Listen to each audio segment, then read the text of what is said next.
जय माता दी। मैं पूजा मिश्रा अपने चैनल पे आप लोग का स्वागत करती हूँ। आज मैं एक देवी माँ का एक पचरा गाने जा रही हूँ। आप लोगों को जैसा भी लगे लाइक कर दीजिए, सब्सक्राइब कर दीजिए और कमेंट में जरूर। ना खटोलावा ते आवै शीतला मैया हो कि निमियै तरवाना हो कि निमियै तरवाना कराई सोला हो सिंगरवा हो कि निमियै तरवाना कराई सोला हो सिंगरवा हो कि निमियै तरवाना घोड़वा चढ़ल आवै भैरो नाथ भैया हो कि कहाँ बहिनी ना हो कि कहाँ बहिनी ना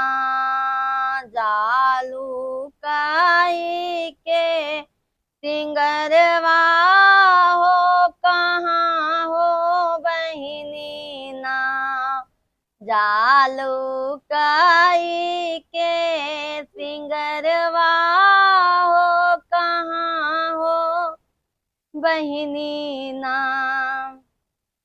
जाई के त जाई लावही मालिया फुलवरिया हो कि ले बैना हो कि ले बैना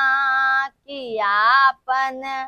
अढ़ौले गजरवा हो कि ले बैना कियापन बेली कफुलवा हो कि ले बैना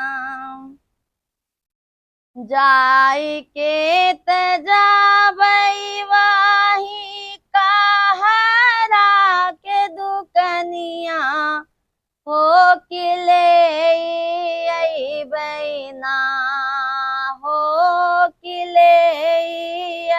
बैना कियापन कलता दियलिया हो कि ले बैना कियापन कलता दियलिया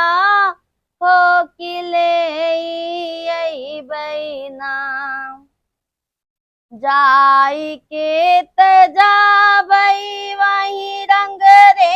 जवा के दुकनिया हो कि ले बैना हो कि ले बैना कियापन सतरंग चुनरिया हो कि ले बैना कियापन सतरंग चुनरिया हो कि ले बैना जाई के त जाबै वही पटहरवा के दुकनिया हो कि ले बैना हो कि ले बैना कियापन चटक सिंधुरवा हो कि ले बैना आपन चटक सिंधुरवा हो कि ले बैना उड़न खटोलवा से आवै सातौ बहिनी हो कि निमियै तरवाना हो कि निमियै तरवाना कि मैया मोरी करेली हो सिंगरवा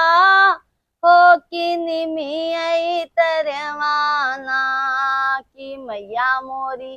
करेली हो सिंगरवा हो कि निमियई तरवाना। बोलो शीतला मैया की जय।